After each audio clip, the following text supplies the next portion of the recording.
A new study from WalletHub names Lexington as the second best run city in the country. The study focused on several categories, including financial stability and safety. WKYT's Mariah Conjito sat down with Mayor Linda Gorton, who says she is honored the city's received the recognition, but says it doesn't mean they can sit back and get comfortable.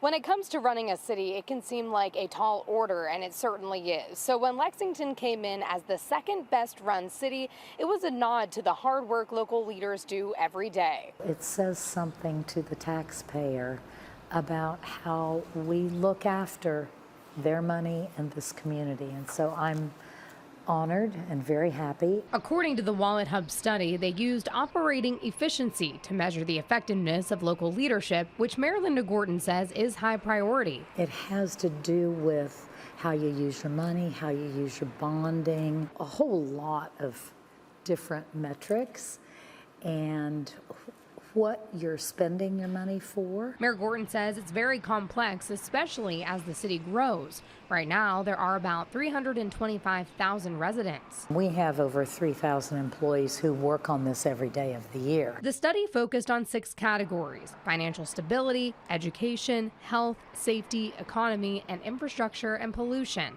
Lexington came in as having the 20th best road quality in the country. We spend about $14 million a year on paving alone. We are now doing our complete streets, which has to do with making sure we have bicycle lanes, curbs and gutters, all the features that make a road safer. The study also shows Lexington has the second best drinking water quality, relatively low air pollution, and the 13th lowest violent crime rate.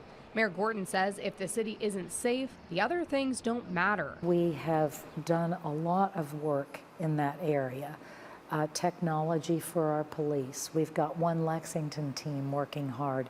We've got a huge cohort of just plain old residents who work every day in the community on public safety. Mayor Gorton recognizes no city is perfect, but she says focusing on the people is what she believes cities should do in order to be the best they can be. We encourage our people to be part of everything, of decisions. We're very transparent here. Mariah Conjito, WKYT.